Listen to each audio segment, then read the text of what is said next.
कैसे अपने आप को जला दिया कुछ नहीं। प्रकृति सिखाती है बहुत कुछ। हमारी आंखों के सामने बहुत कुछ हो रहा है, हमारी आंखों के सामने बहुत कुछ घटित हो रहा है, हम अनभिज्ञ हैं, हमको समझ ही नहीं आ रहा कि प्रकृति रोज सिखा रही है कि जलना तो पड़ेगा। और देखो कहानी इसकी, ये बर्ड किंगडम का राजा है ईगल।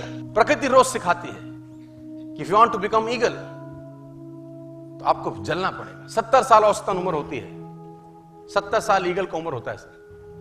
लेकिन इसकी कहानी का ट्विस्ट क्या है, और वो ये है कि 40 साल जब ये हो जाता है तो इसकी जो चोंच है ये बेंड हो जाती है, आगे से सॉफ्ट हो जाती है, शिकार नहीं कर पाता।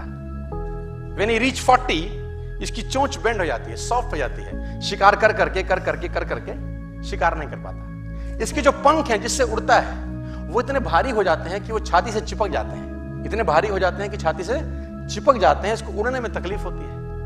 इसके जो पैर हैं जिससे झपटा मारता है वो नाखून टेढ़े हो जाते हैं, कर करके 40 साल। अब इसके पास चॉइस है कि 40 साल के बाद मर जाए, क्योंकि उड़ सकता नहीं है, शिकार कर नहीं सकता, पंख भारी हो गए, उड़ना दिक्कत, शिकार पकड़ नहीं सकता क्योंकि पैर के नाखून खराब हो गए, और पकड़ भी ले तो चोंच से उसको मार नहीं सकता। अब इसके पास चॉइस है 40 साल में क्या वो मर जाए।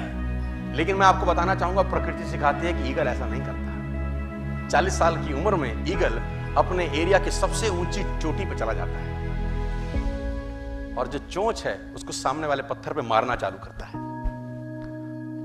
जब चोंच पत्थर पे मारी जाती है तो पीड़ा होती होगी, और वो पीड़ा सहता है, मार मार के पत्थर पे मार के खून निकलता है, लहूलुहान हो जाता है, दर्द से मर रहा होता है, लेकिन मारता रहता है और चोंच को तोड़ देता है। इसलिए तोड़ता है कि प्रकृति नहीं देगी, लेकिन वो जो तोड़ने का प्रोसेस है वो पीड़ादायक है। सेम कहानी है, जो पैर के नाखून रहते हैं उसको रगड़ता है शिला के ऊपर, रगड़ के तोड़ देता है उसको। कितना पेनफुल रहता होगा यार। लेकिन हर ईगल की जिंदगी में ऐसा दिन आता है 40 साल। जैसे ही चोंच निकलती है, कहानी यहां खत्म नहीं होती, नई चोंच आती है, फिर वो उस चोंच से अपने परों को तोड़ता है, अपने जिस्म से अपने ही पर उखाड़ता है, क्योंकि वो पर उसके उड़ने के लायक नहीं रहे। भयंकर पीड़ा होती होगी, भयंकर। लेकिन इस प्रोसेस से हर ईगल गुजरता है अपनी जिंदगी में से, और 40 साल के इस प्रोसेस में 6 महीने के बाद वो एक नया ईगल होके 30 साल और जीता है, 30 साल और जीता है सर। तो आहुति तो देनी पड़ेगी। आज कल परसों चॉइस आपकी है। मैं फिर कहता हूं, आज कंफर्टेबल हो जाएंगे तो जिंदगी अनकंफर्टेबल होगी, आज अनकंफर्टेबल हो जाएंगे तो जिंदगी कंफर्टेबल।